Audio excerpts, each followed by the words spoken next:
The crystal halls of Nexus Station stretched so far that even the best eyes couldn't see where they ended.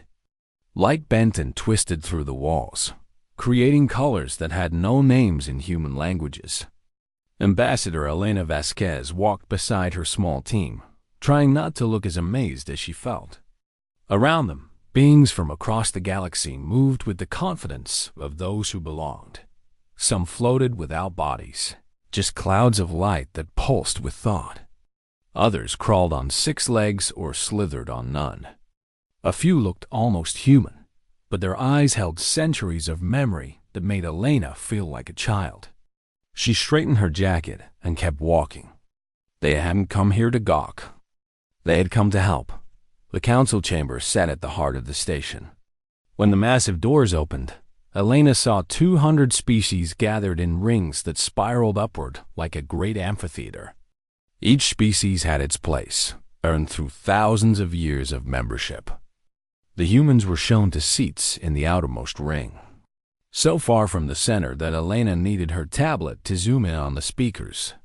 Provisional observers, the Nexus guide had explained in flat, translated speech. You may watch. You may learn. Perhaps in a century or two, you will understand enough to contribute. Elena had smiled and said nothing. She had heard dismissal before. The Primarch called the session to order. It was a being of pure energy, contained in a field that made the air hum. Its voice came from everywhere at once, deep and resonant. We gather to address the crisis on the rim. The Devourers have consumed 47 worlds in the past cycle. Our defensive lines hold, but barely. We must coordinate our response. The chamber filled with sound as species began to speak. The Cathon War Masters, massive creatures covered in scarred armor, proposed immediate military strikes. The Zephyrini, tall and thin with too many joints, suggested diplomatic contact. The singing whales of Aquarius Prime, floating in tanks of shimmering fluid, offered harmonies that translated as prayers for patience and wisdom. Hours passed. The humans sat and listened. Elena took notes, tracking the politics and old grudges that flavored every statement. The Vrex wouldn't support any plan that gave the Cathar more authority.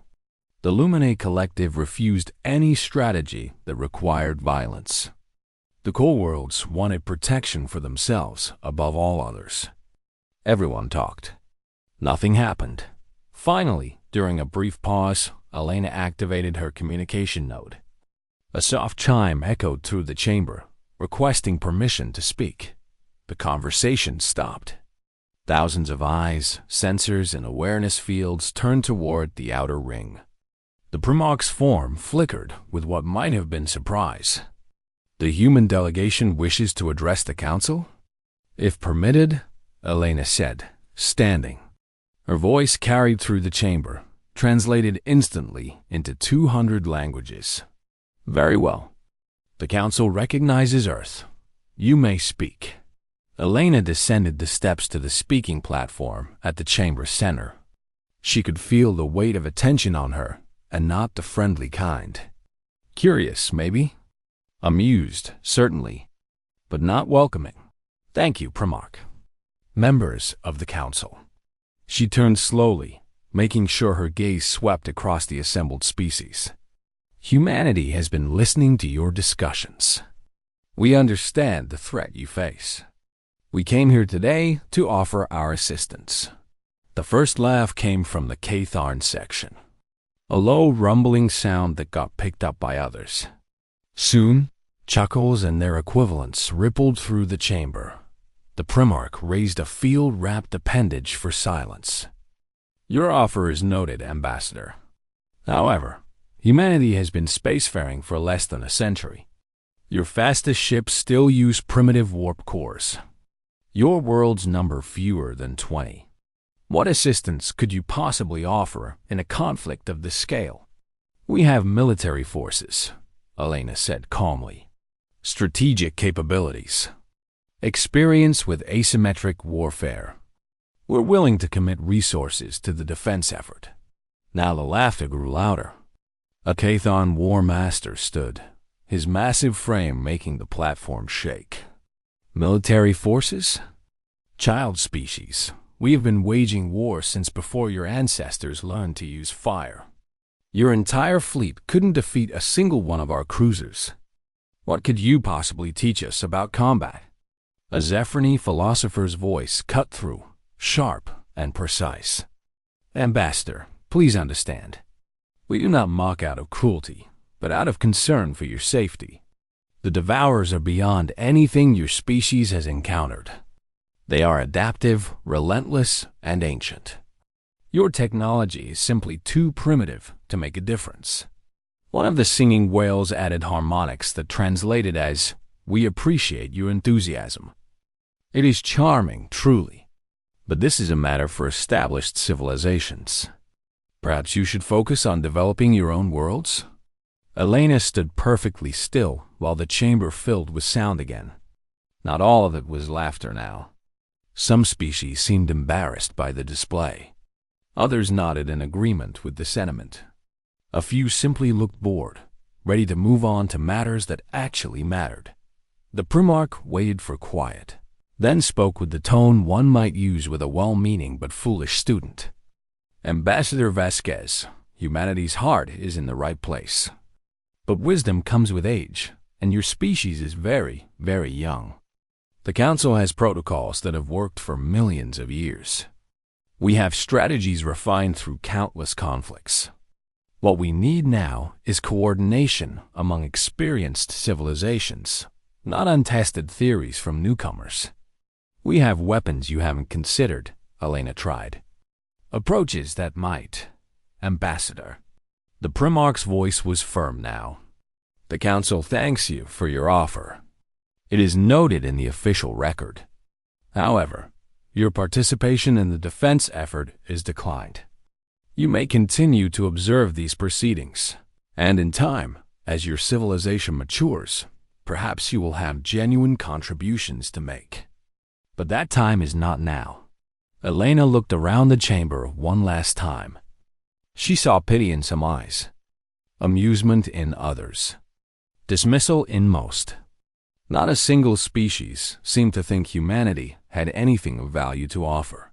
I understand, she said finally. Thank you for your time. She returned to her delegation. Her second-in-command, Commander Chun, leaned close. That went well, he whispered with bitter sarcasm. Better than expected, actually, Elena replied quietly. Now we know exactly where we stand. Within 2 hours, the human delegation departed Nexus Station. They filed the required diplomatic notices, thanked the appropriate officials, and boarded their ship without ceremony. Most species didn't even notice they had left. The Council returned to their debates. They formed committees to study the problem. They scheduled follow-up sessions. They discussed resource allocation and diplomatic protocols. They did what they had always done, confident that age and experience would eventually produce a solution. None of them paid any attention to the small human ship as it jumped to warp and disappeared into the vast darkness between stars. None of them wondered what the humans would do next. None of them thought about the look in Ambassador Vasquez's eyes as she had thanked them and left. They would remember that look later. But by then, it would be far too late. The council chamber had never been so loud.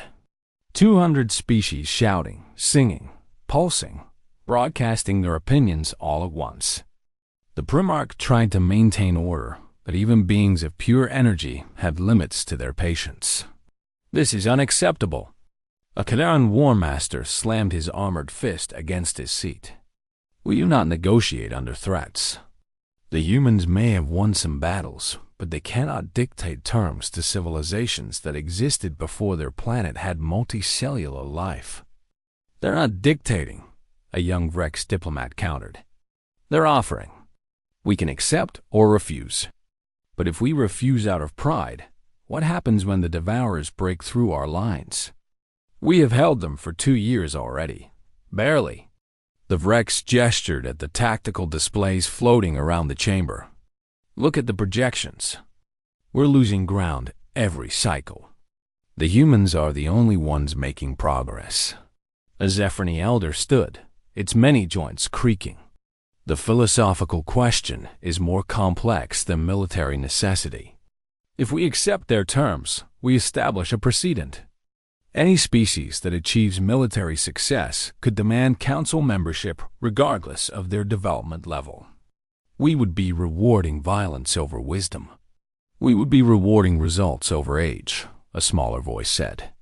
It was the junior Kathon officer who had first suggested contacting the humans. With respect, Elder, our wisdom hasn't stopped dying. Maybe it's time to try something different. The singing whales produced a long, mournful harmony. When it translated, the meaning was clear. We are afraid. Not of the devourers alone. We are afraid of what the humans have become. They sacrificed 70 million of their own. They exposed themselves to contamination we deem too dangerous to approach. They fight without honor or restraint. If we allow such a species into our ranks, what does that say about who we are? The Primarch dimmed its energy field, a sign of deep contemplation. That is the heart of the matter, isn't it? We built this council on principles: patience, wisdom, measured response. The humans have violated all of these principles and succeeded where we have failed. Do we reject them for their methods or embrace them for their results? Silence fell gradually as species considered the question. It wasn't really about military tactics or political power. It was about identity. The council had always believed that age brought wisdom, that patient deliberation was superior to rash action, that civilized species could solve any problem if they applied enough intelligence and time.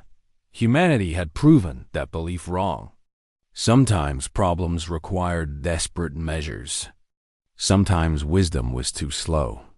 Sometimes survival demanded that you throw away the rulebook and do whatever it took to win. Finally, a Lumine Collective representative spoke, its light form pulsing with careful thought. I have a question for the human delegation. May we ask it? The Primarch signaled affirmative and opened a channel. Elena Vasquez appeared in hologram again, her expression neutral. Go ahead. Ambassador, you have shown us your methods and your losses. You have demonstrated your effectiveness. But I need to understand something. You said your people volunteered. All 70 million. They chose to die for this cause. Why? Why would so many sacrifice themselves for a galaxy that rejected them? Elena was quiet for a moment. When she spoke, her voice was softer than before. Because rejection doesn't change what's right. You laughed at us, dismissed us, made it clear we weren't welcome as equals. It hurt, it angered us, but it didn't change the fact that billions of people were going to die if someone didn't stop the devourers. She gestured, and the hologram showed Earth again, beautiful and whole. We're a young species. We've made terrible mistakes in our history. Wars, genocides, environmental destruction. We've hurt each other in ways that shame us. But we've also learned from those mistakes. We learned that sometimes you help people even when they don't appreciate it, even when they don't deserve it. You help because it's right, not because it earns you gratitude. We also learned something else, she continued. We learned what it feels like to be considered lesser, to be colonized and enslaved and told we're not civilized enough to matter. We've done that to each other for thousands of years. When we finally united and reached the stars, we promised ourselves we would be better, that we would help, not hurt, that we would protect, not conquer. Elena's eyes hardened. But we also promised we would never be helpless again. Never be victims. Never let others decide our worth. So yes, we helped you. We bled for you. We died for you. Not because we're saints. Because we're survivors who know what it costs to be dismissed as irrelevant. We helped because it was right. But we're asking for equality because we've earned it. The Lumine representative pulsed with something that might have been understanding. "Thank you, Ambassador." That was honest. Elena nodded, and her hologram faded again. The Primarch addressed the council. "We must vote. The question is simple. Do we grant humanity full membership with equal standing in exchange for their assistance in ending the Devourer threat? Those in favor, signal now." Lights began appearing around the chamber. Species signaling their votes through various means. Light pulses, electromagnetic bursts, chemical releases, verbal declarations. The voting system compiled them all into a simple tally that everyone could see. It wasn't immediate. Some species deliberated longer. Others voted quickly. The Cathon War Masters argued among themselves for 3 minutes before their vote came in. The Zephyrini elders meditated briefly before deciding. The singing whales harmonized together, seeking consensus. Finally, the count was complete. The Primarch announced the result, its voice carefully neutral. "The vote is unanimous. Humanity is granted full council membership effective immediately." Even the species who had argued against the decision had voted in favor. Because in the end, pride wasn't worth extinction. Principles didn't matter if there was no one left alive to hold them. Elena appeared again, and this time, there was genuine surprise on her face. "Unanimous?" "Unanimous," the Primarch confirmed. "Though I suspect some votes came from pragmatism rather than enthusiasm. You have what you asked for, Ambassador. Now, will you deliver what you promised?"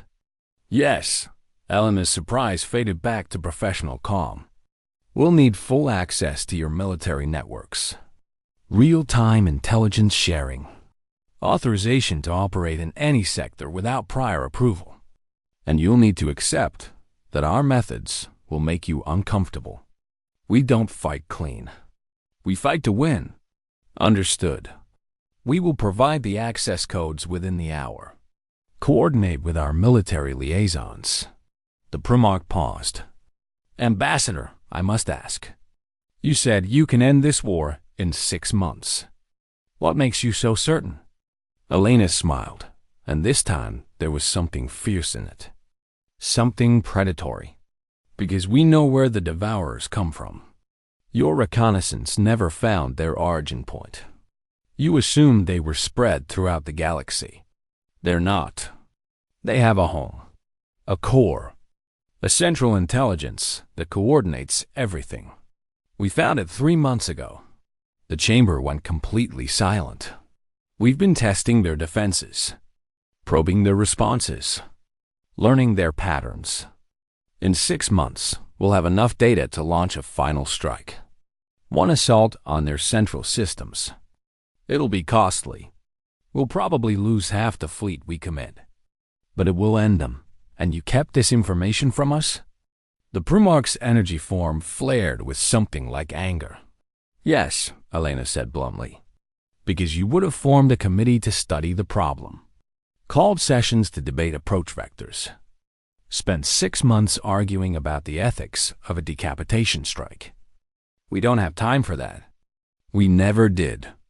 So we kept quiet and kept working." She leaned forward slightly. "But now you're with us.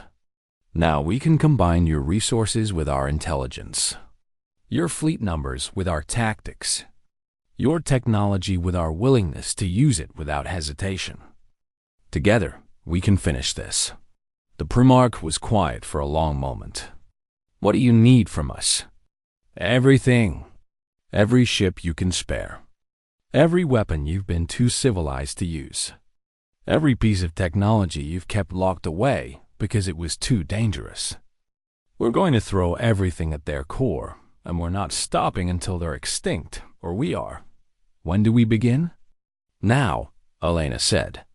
"Start mobilizing your fleets. We'll send you coordinates and tactical plans within the day.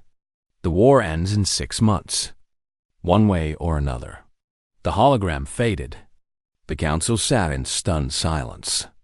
They had just agreed to follow the strategic command of a species they had laughed at 18 months ago.